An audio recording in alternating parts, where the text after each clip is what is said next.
MK, I had to frantically scramble for the record button because, as always, even just in the lead up, there were so many nuggets. I was like, hang on, we gotta stop. We gotta press record. It's great to catch up with you. It is always a pleasure when our paths cross, Tim. Like truly. I just always get so energized. I think that's probably part of the reason why so many amazing things kind of spill out from both of us is because we fuel each other's inner innovator.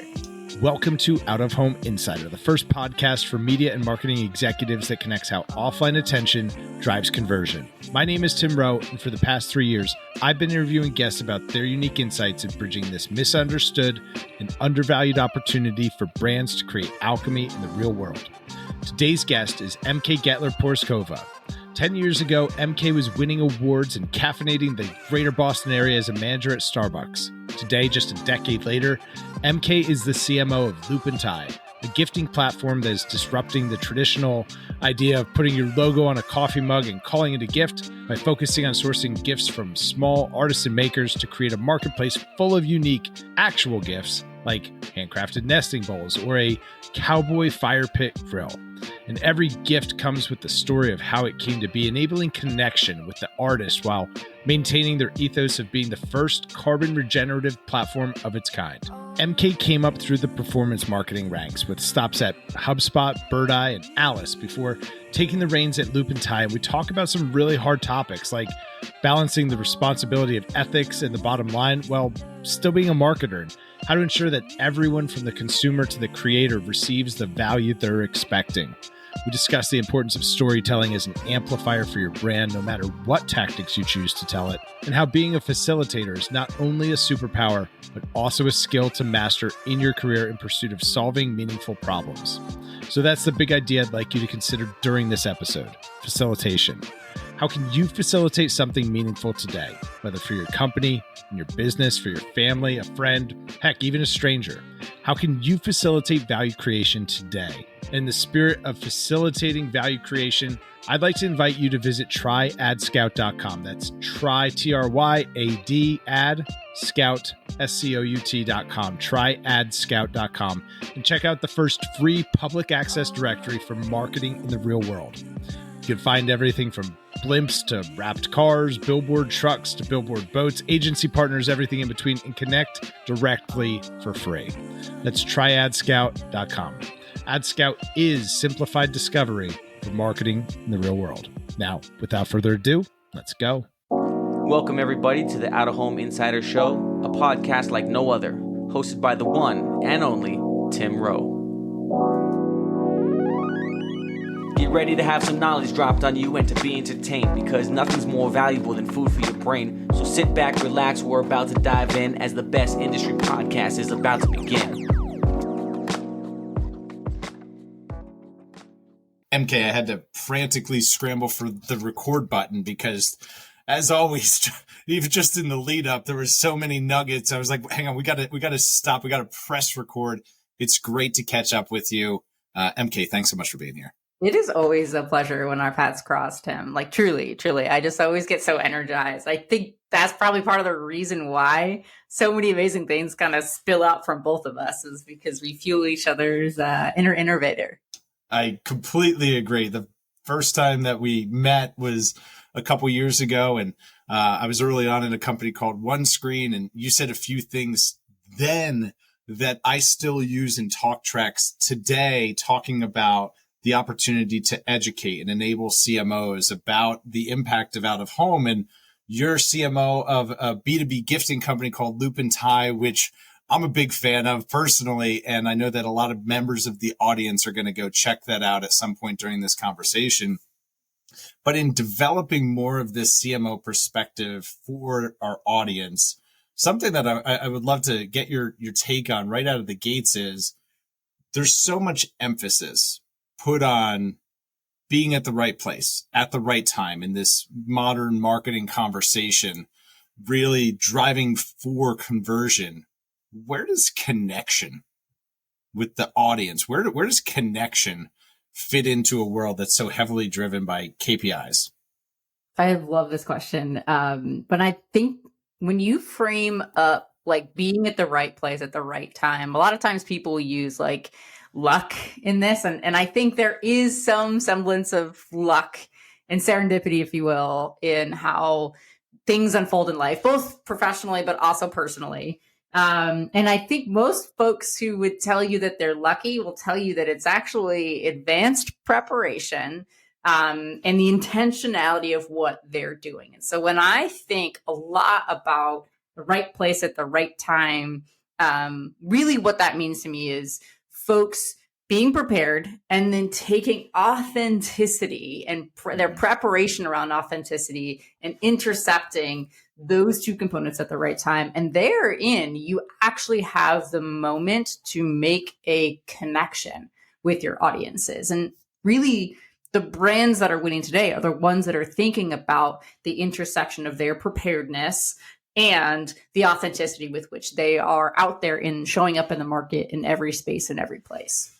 So not just the marketing technology that enables me to deliver a timely ad to the right screen in the right context. It's really considering, okay, well, why do I want to reach them, and how do I infuse that into my message so that it's relevant and timely and valuable and contributes to the relationship, right? That's, I guess, what connection ultimately is the lifeblood of a relationship.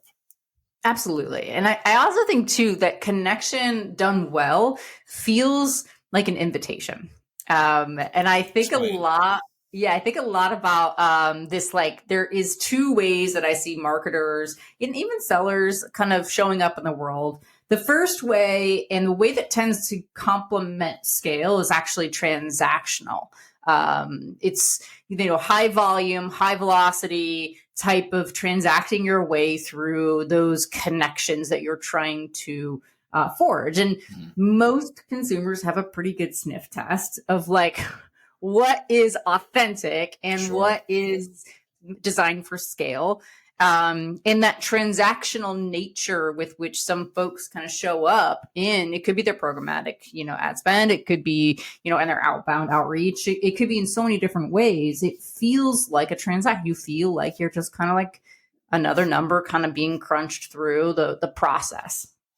But I think the folks and the brands specifically, and the marketers specifically, who were thinking about being invitational, their messaging and the way that they show up, the why of what they're saying and the what and the how, all feels like a really warm invitation from someone who is offering you the option to work with our business and not selling or trying to transact that person through your business. And I think that is going to be that's a turning point for marketers right now who have been so focused on performance marketing for so long. And it really has been about the transaction, right? It has been about scaling as much of the transaction as quickly as you can to capitalize on intent and, the demand in the audience. And I just think that tactic is starting to wane in efficacy.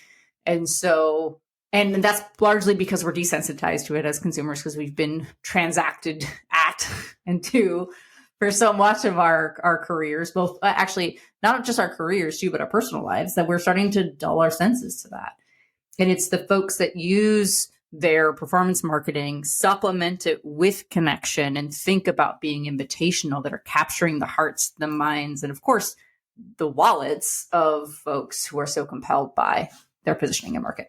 Is that a mindset shift that you see happening throughout the marketing world? We've seen, Airbnb and Adidas come out and talk about, hey, we're shifting away from performance and focusing on brand, because what we're finding is, it's hard to measure, but it's driving a better bottom line outcome. Is that something that you're seeing across the marketing world? We're starting to see it at these larger organizations for sure. And I think a lot of folks that work at smaller or mid-sized companies are like, well, yeah, sure. Like Airbnb, Nike, they have the budget that they can invest in brand. Yeah, that works for them. And arguably they already have huge brands. So they're already out there doing the thing, and they're just doing a different thing on top of that. What I think I would like to see more frequently, but I'm not seeing a lot of, is folks thinking about the opportunity that they have to emulate really what Airbnb and Nike, Adidas, et cetera, what they're thinking about right now with brand. And what they're thinking about is, what are our values alignment? How are we aligning those values and that messaging and the evocative, almost emotion-centered way with which we're showing up in the world with our marketing efforts? And so many marketers are like exhausted right now. There's like, sure, there's a dark cloud hanging over our marketing right now. Marketer right now. No, it's tough. It's so tough. And it is a really tough time for marketers to think like, well, I think about it as like, they're kind of the Wizard of Oz, like turning all these knobs in the back behind the curtain, and they're doing all these things. And they're like an interdisciplinary marketer with so many responsibilities. And it's really hard to do more with less. But that's exactly what this is going to require of marketers right now. You have to do more with the less that you have, less budget, less headcount, less like buy-in, whatever it may be, you Sure. have less of it. But the way that you actually start to get more out of that is by thinking about your brand, your why, your values, and using that through line to be super intentional and deliberate with everything you put out there into the world. And that can be really, really hard, not only creating internal alignment and a sense of belief, but then conveying that, right? Really facilitating the transfer of emotion to your customer.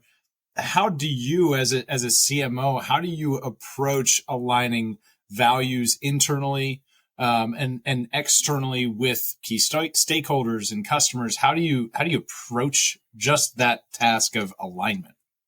I love this question because it's also a chance for me to check my privilege because I work at a company that cares a lot about our values. Yeah. Loop Tie is the first and only carbon regenerative gifting platform on the market, which means that we offset our carbon emissions by twice the amount that we're putting out there into the world. We're one of the only ones that thinks about holistic sustainability as well, including the environmental sustainability, which I just mentioned, our packaging, anything that comes out of our warehouses. Those are all 100% recyclable, sometimes biodegradable. So are you the little worms in your compost pile? I get very excited when a Loop Tie box arrives. But we're also really, really devoted to economic sustainability. The space of corporate gifting is really interesting, whereby a lot of the items that the tchotchkes, if you will, that you get, the branded mugs, the water bottles, and charging cord or something. They're largely mass produced, and the carbon emissions from those processes is actually quite harmful for the environment. And from a marketer's perspective, you get this item, you just had a somewhat visceral response to another branded mug. Got a whole cabinet full of them. Well, you end up maybe putting them, out to pasture, just donating them or, throwing them away. And so not only do you now have a negative affinity with the brand that sent that to you, you now also are contributing to the ongoing waste that ends up in our landfill. And so we think that instead of doing that, we see corporate gifting budgets as like a way to stimulate local economies, to help support small, independent creators, makers, and artisans with the gifts that they're the wares that they're curating, and power our marketplace with those really interesting items. So what we see is we actually see corporate gifting budgets as like capital for smaller, independent creators and makers. And the other thing that we care a lot about is the social sustainability as well too. So you can support local economies, but even better to support local economies from historically marginalized communities, or local economies that also are doing good through and with their products. So for example, 70% of the products in our platform are either women-owned businesses, BIPOC-owned queer-owned businesses, or they actually have a tenet of social impact in their business. There's a new sunscreen in our marketplace who actually donates a portion of the proceeds from their business to skin cancer research as well too. And we look for brands with really compelling stories like that. So this is a very circuitous way of me saying I'm privileged because I work for a company whose values are something we use to grow and build our business with, and also whose values orientation align directly with the buying audience of our product. We know that the marketers that are entering the workforce right now, we know that the HR professionals that are entering the workforce right now are largely actually millennials. In fact, millennials now make up the largest percentage of our active workforce. I think it's close to 32%, 33%. Crazy. And those folks, that's a fun fact. Right? Right.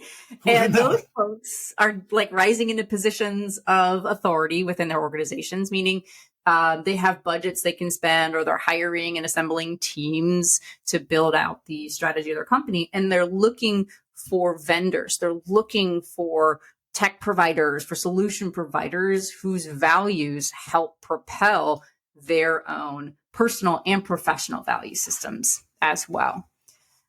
So the piece of the pie here is if you're creating a brand that is facilitating connection or aspires to facilitate connection with their audience, and be thinking about the intersection of brand and performance marketing, you have to be thinking about what values am I propelling in my audience, and how am I helping them do good for their own personal selves, and also how am I helping them do good with and for their business as well too.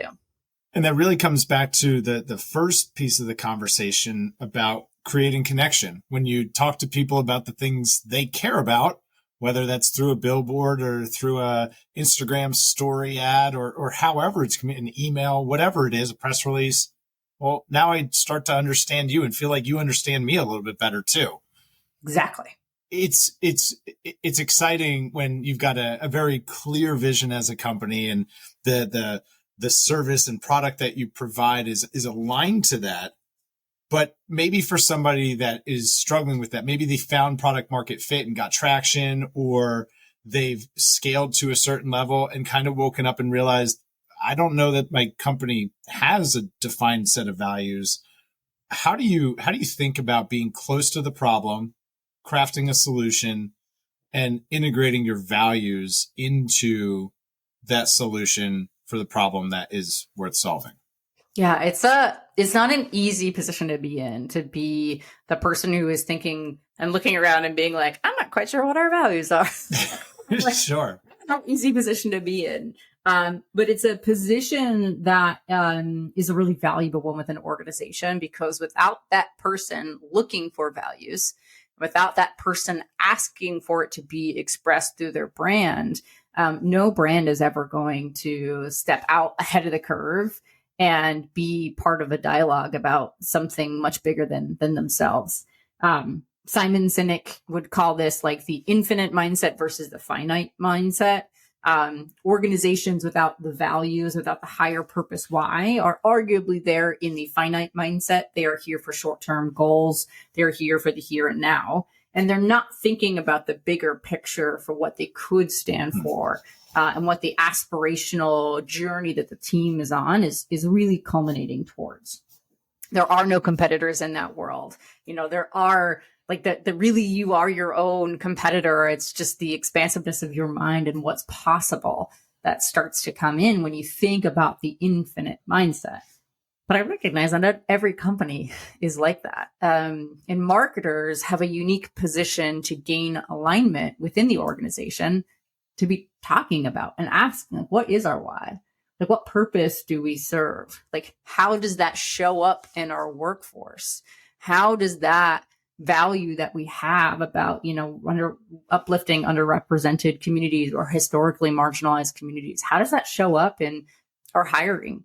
How does that show up in the companies that we choose to partner with? Like, marketers are in a great position to question this, all because we now sit across the totality of the funnel, right? Like, marketers' job used to be like leads. Sure. Now a marketer's job is like leads and customer relationships and, branding and all of these things that we are now responsible for across the entire customer lifecycle. So who better than to ask and push a company about values orientation for better storytelling, for better cohesion in that customer journey. And of course, like, I know I have performance marketers thinking this right now, like, that's great, but what's the ROI? We got to pay the bills, MK. Right? How are we going to pay the bills? And like, I get that, right? But that's the point of all of this right now. The disparate tactics that you're doing are just that. They're disparate and they're tactics. And the sum of their part is only going to incrementally improve a small subset of the big picture. And so when you start to think about the bigger picture, the picture about why your product exists, the problems that your customers have, both in your product and around your product or goods or services, whatever it might be, there's a through line of helping them champion a values orientation through the messaging, the narrative, the storytelling that you're doing across all of the media and mediums that you're expressing your brand in.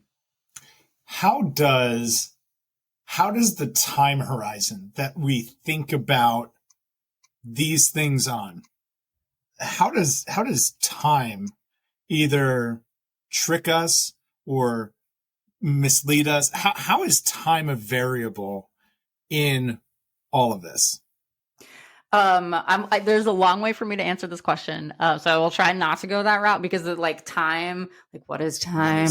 Like if you believe in time and like the multi-dimension, like to control you and there's that. But we tend to think on like either too short of a timeline or too long of a hot timeline. I'm thinking about how in 30 days I have a meeting with my CMO about last month's marketing efforts and how they performed, right? I'm thinking in a 30-day time window. Yep. But if I think about it in a 24-month time window, the things that you're talking about become much clearer and much easier to apply. How do you balance that? I'd say this might be one of the single most difficult aspects of being a leader in the marketing world today. Is the constant cruising altitude changing. You are constantly down here in the weeds thinking about like the micro conversions that are happening on a weekly basis through like your paid advertising, for example. And then you are bringing yourself up to a cruising altitude of showing the strategic narrative for 24 years. And I'm the first to admit it's a tough life to live, to just balance and juggle two timelines. I think the folks who do best in this are the folks who, I will use creative terminology, might be a little lazy like me. Like I work smarter, not harder. And I'm always looking for the most efficient way to get from point A to point B. So I actually love having the 24-month vision in mind because it helps me make smarter, stronger, more strategic investments now to play things off in the long run. But I will say, like, this is not an easy thing for marketers to start to think about. They're so used to the myopic, like here, now, directly what's in front of me. And that's just been conditioned by this, like, the urgency and like the era in which we became marketers during hyper growth. And it's like all or nothing. You're either the first out of the gate or you're last. And like, those are the only two options you have. But I think that there's an emerging segment of folks who are fast followers, right? They see someone doing something, they watch how that unfolds, and then use the time that they have to think strategically about playing the longer game.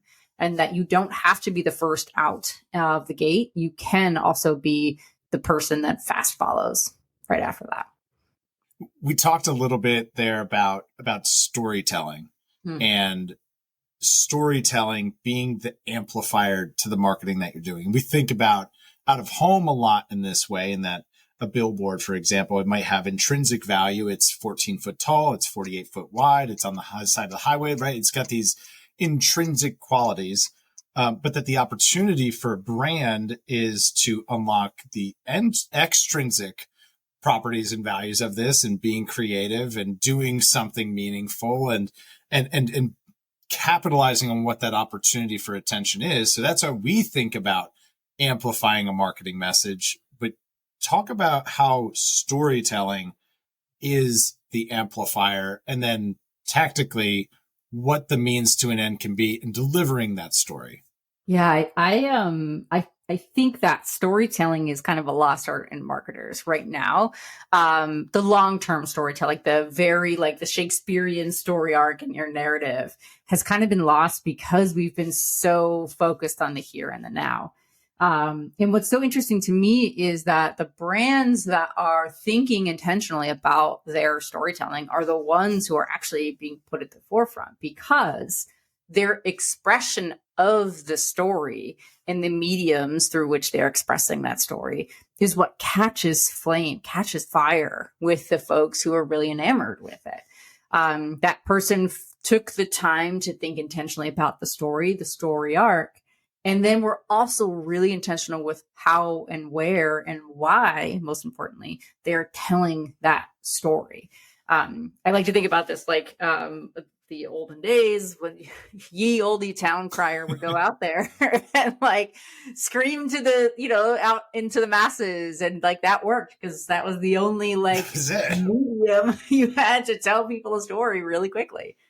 But now we have too many forums, right? We have too many town halls, if you will. Like you could go on your Instagram or your TikTok or your inbox or your LinkedIn, whatever it might be. The local billboards that you see as you're driving to get coffee in the morning. And so it's becoming so much more prevalent for marketers to think about this piece of the story that they really need folks to focus in on, and then how this medium encapsulates that story, propels that story forward, gives a good cliffhanger, or gives a good, hook for how or why. Yeah, how or why you should even be excited about this brand. When we talk about storytelling, we can't talk about storytelling without mentioning the sudden craze and obsession with generative AI. AI is coming for all of the marketers. Is storytelling something that ultimately gets taken over by the robots?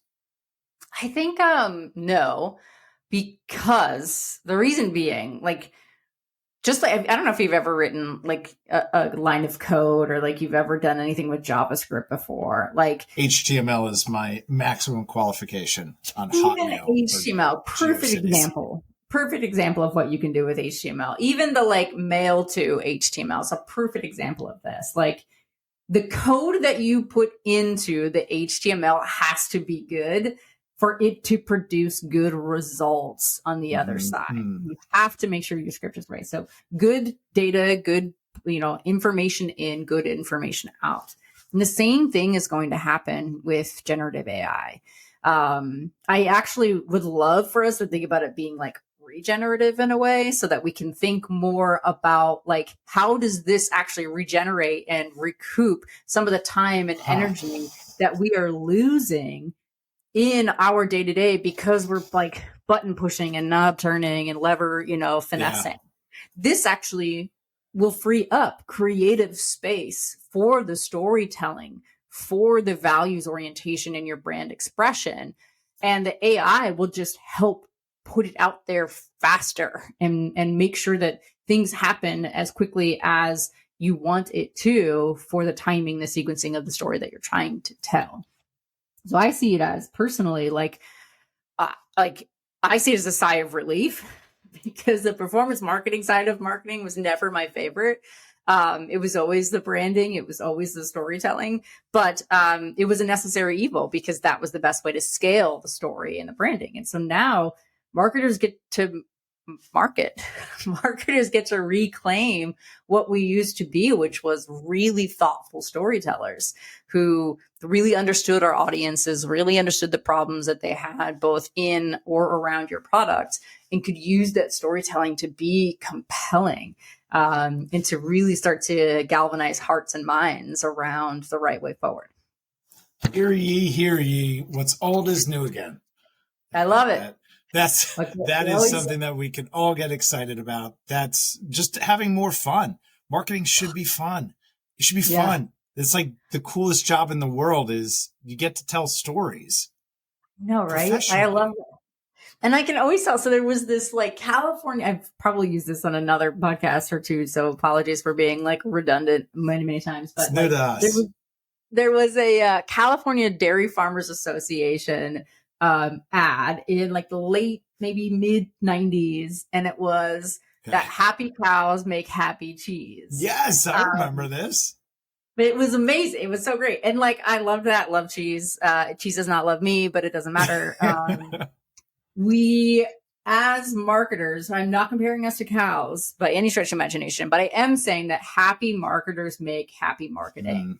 And therein lies the like kernel of possibility around facilitating connection through the stories that you're telling. So, you know, even right now, like think about the email that you're sending out. Think about the creative that you're putting into this world. Have I put the intentionality into what it is I'm saying, into the visual identity of this asset, into the story arc of what's happening here? And am I intercepting somebody with something that is interesting, is thoughtful, is thought-provoking? And that's really where the rubber is going to meet the road, I think, as time continues to go on for marketers. What does it mean then to influence and enable others through that facilitation? Yeah. So as the CMO, like your job ends up becoming like chief facilitating officer. Like your job is the facilitator of thinking about the minutia. Like you need to be constantly thinking about how am I pushing my team to think bigger, to be thinking about the entirety of the story that we're telling and the little kernels that we're leaving behind in the story that someone will come back to and be like, yes, that makes so much sense. Even down to like the embellishments that you use in your creative assets. Like, does that tiny little like squiggle come back and play a role in something later on? If not, cut it, try something else. If the terminology, the language that you're using, if there's a word that really matters to you, like think intentionally about those things and then highlight that with frequency through and to your team to say, like, I think we can be more intentional here. I think we can be more thoughtful with how we're showing up in this tiny detail. And suddenly that tiny detail has a snowball effect on facilitating your team's ownership of being intentional, being thoughtful, and using every element of storytelling in what they're doing as marketers. I think cinematographers, like they're who marketers need to aspire to because they think so much about the visual details that come into the storytelling details that come into a movie, for example, a TV show, the callbacks that you'll have on a series, seasons later. Those are the things that I think marketers forget are so powerful as they're consuming that media, as they're ingesting that story. And they have every opportunity to use that type of storytelling in what they're putting out there in the world. Beautifully said. I think growing up as someone who aspired to be in marketing, I had this idea in my head of what the role of a CMO is, or what is the CMO supposed to do? And admittedly, had always believed, oh, well, they're just the smartest idea generator in the company, and they come up with the clever new jingle or the very creative Super Bowl spot. Is that a prevalent misconception of what the job of a CMO is? Hey, every great idea has to come from the CMO versus I want someone who can get the best out of my team and the most creative thought process. Is that a misconception that people generally have about CMOs? I gotta tell you, if I'm the smartest person on my marketing team, my company is in trouble. Because if my company's expecting me to come up with like the wild harebrained things that we should be doing, then like we're not going to be as successful as I think everybody hopes us to be. Because I believe in what's called the meritocracy of ideas. I think that ideas come from everywhere and everyone. And a leader, and I'll layer in the CMO in particular this, but a good, strong leader will actually empower folks to think in the bigger, broader sense and propose ideas and ask good questions to surface the intel and start raising and facilitating dialogue around what's possible here. Now, for the CMO, I'm actually part of a CMO community, and we talk a lot about the title Chief Marketing Officer, the ing on marketing. We're like one of the last executive functions that has ing on it is like attached to it, like a task. It's a verb, right? It's something to do. Yeah, exactly. And like there's chief engineering officers, but really they're the chief technology officer. There's the chief financial officer, chief operations or operating officer. Like operating is a thing and like that makes sense. But for marketing, what we're talking on dialoguing about now is like, aren't we really like the chief market officers? Like, aren't we thinking about what is happening in the market right now? Also keeping the 2-year vision in mind for what the market's needs and wants and desires are going to look like.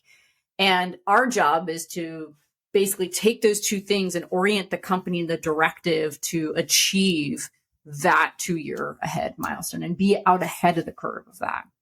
We're also the voice of the market. So we understand the problems that they're facing, both in our product, but also around our product, and are surfacing those insights internally in the organization to produce better storytelling from the marketing team, better selling, more invitational or insightful selling, better product functionality and product vision, better service solutions that are available, whether they be like through a service recovery team or just through the product itself.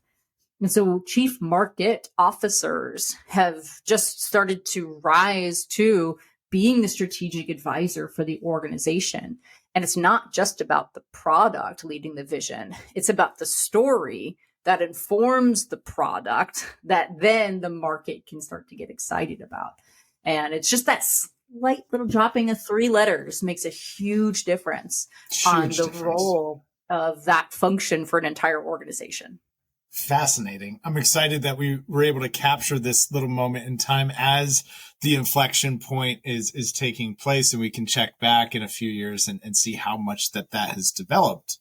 MK, a question I'd love to get your thoughts on from your own personal career development. We talked about the need to be close to the problem, to craft the solution, to find product market fit, to keep the brand ethos at the forefront of the storytelling. Curiosity. Once you figure out, we talked a little bit in the lead up about how you're going through a project at Loop Tie right now of going through all of the data, years worth of data, just random old file boxes covered with dust full of data, just all sorts of weird little things, and how you're learning new things about the organization, about the company, about opportunities. How does curiosity play into this? Is that a tangible skill? Is curiosity a skill? I think so. I think curiosity is a skill. I think there are certain folks who approach this with an open mindset versus a fixed mindset, or the open mindset would be asking what is possible. They'd be looking at all this data. They'd be looking through all these like digital files and digital clutter and saying to themselves, what's possible with this data here? What was possible back then? What is now possible? And then what will be possible after we start thinking through the implications of this data? Then there are some folks with a fixed mindset who are going to come into this with such literal insights and really just say, like, this is what this is, and this is the only thing that this will ever be. And so I think that's a big shift for a lot of folks right now is opening up the possibility into that more open mindset and embracing the possibilities that are ahead. And we're lucky at Loop Tie. We have a lot of possibilities of what's ahead of us. We also use that champion like statement everywhere like we possibly can. When something good happens, when something feels like a roadblock, like we keep each other in check by saying, what's possible here? Like, what can we do? How can we manifest something really, really helpful for us right now? This is not just a temporary setback. This is meant to redirect for us to divert our attention to something that we didn't previously see was possible.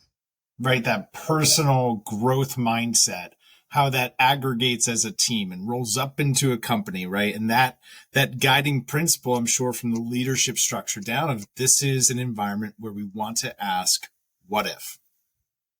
Absolutely. And that's where the meritocracy of ideas, like that's a self-sustaining ecosystem of itself.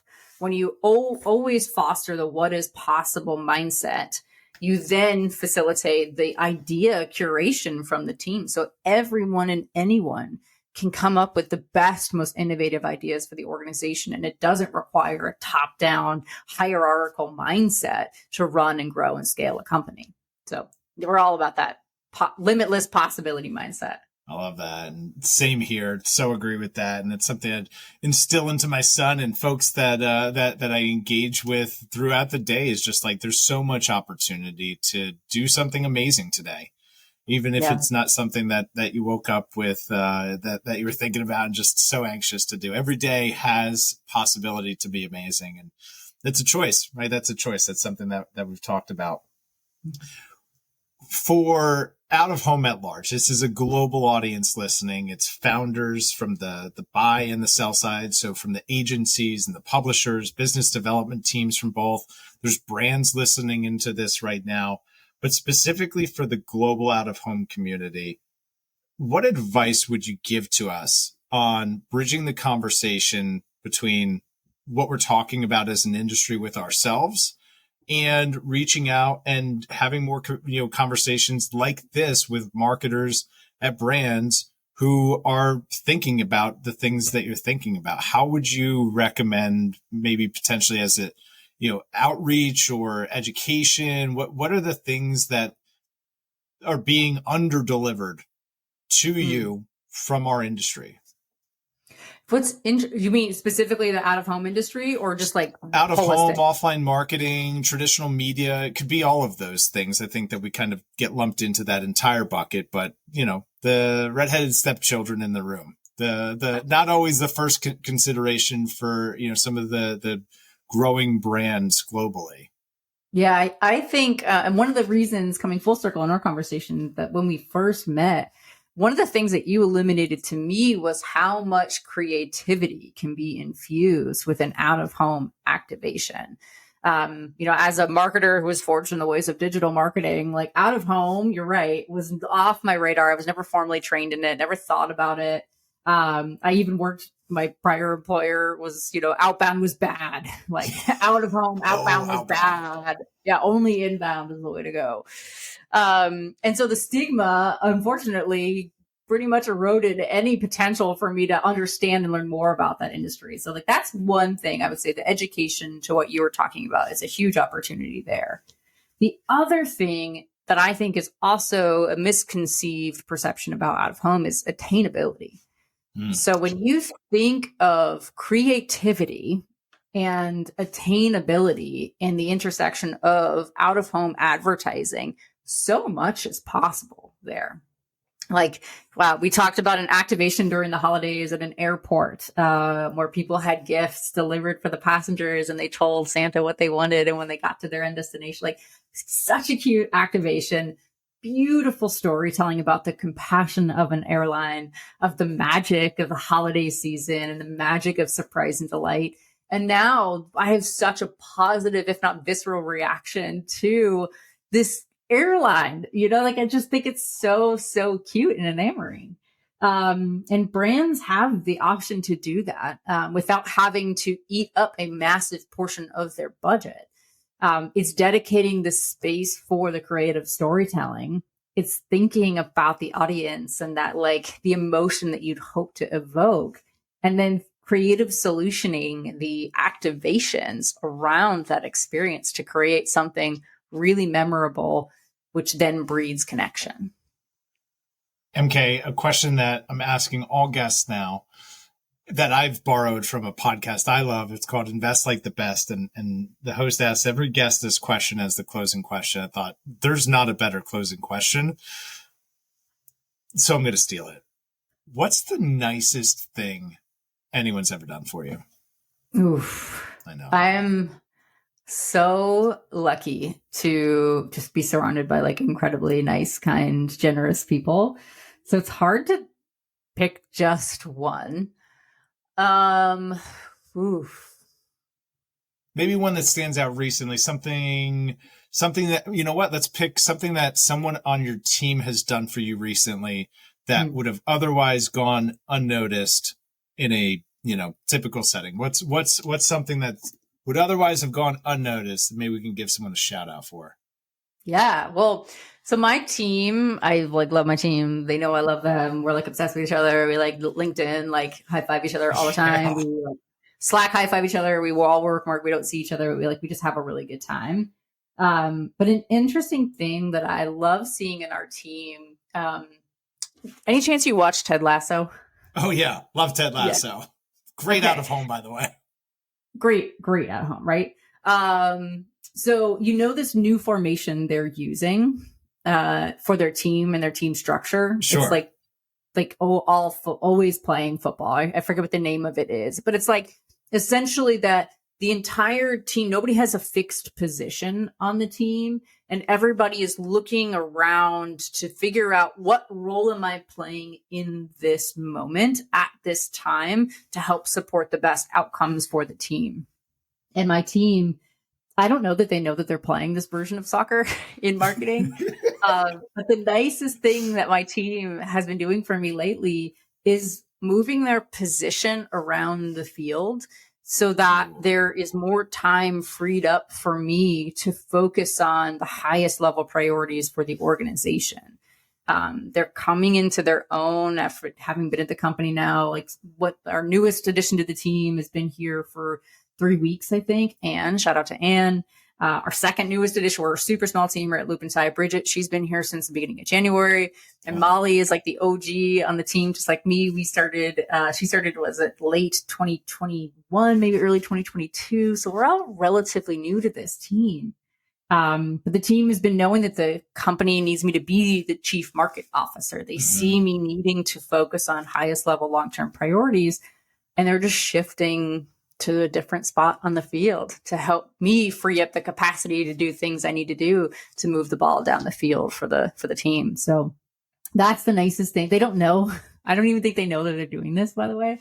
I think that's also what makes it so nice is that they're not doing it because it's, they're not doing it because they get something from it. They're doing it because they're like, this is just the way that the company needs me to show up right now. And I feel empowered and emboldened to do something like this. That's powerful. It's powerful. Yeah. I couldn't think of a better way to bring this conversation home. MK, give us the Latin long. Where do folks get in touch with you? How do they find Loop Tie? There's obviously a big B2B audience that's listening to this. Make sure that they can find Loop Tie, potentially, maybe some customers listening right now. I love Loop Tie gifts, by the way, if you are looking for the shameless testimonial and plug for why you should sign up for Loop Tie and send me a gift. All right, I'm done. MK, give them the Latin long. So Loop and Tie, just like looping and tying a bow on a gift is LOOP. Oh, I get it now. LOOP. Get it? ANDTIE.com. We also don't think you should gate generosity, kindness, and appreciation. So you can sign up right now for free and send him a gift. He's been eyeing one of the chef's knives. The Damascus chef's knife, because I have I got like the Target special in my drawer that I've sharpened so many times that I don't think it can't cut anything anymore. So if you want to get your favorite out of home podcast as a gift, it's that Damascus steel at Loop and Tie. loopandtie.com. If you want to hang out with me, I'm on LinkedIn. I'm the only MK Getler out there. There's very few of us Getlers, and I'm the only MK variety of the Getler. So you can find me on LinkedIn as well too. You can find me on Instagram, like Twitter, TikTok, all the same things at MK Getler. So I would love to connect with y'all and geek out about branding and what I'm calling brand performance marketing. I love that. I love that. Well, MK, this has surely been the first of, I think, several conversations around this. And I'm excited to come back and see how the chief market officer category continues to develop. Can't thank you enough for being here and sharing as willfully as you have. Oh, my pleasure. I am so humbled and just love getting to chat with you anytime I can. Thank you. Thank you, MK. And if you found this to be helpful, please share it with somebody who could benefit. As always, make sure to smash that subscribe button. And wherever you're listening, leave the podcast a review because that's how you help us grow. Until next time. Time to know just who you are.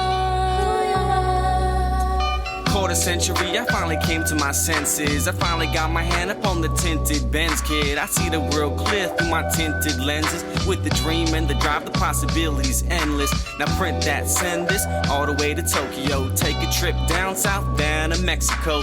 Next stop, Shanghai, the world-class trade show. First class all the way, 'cause that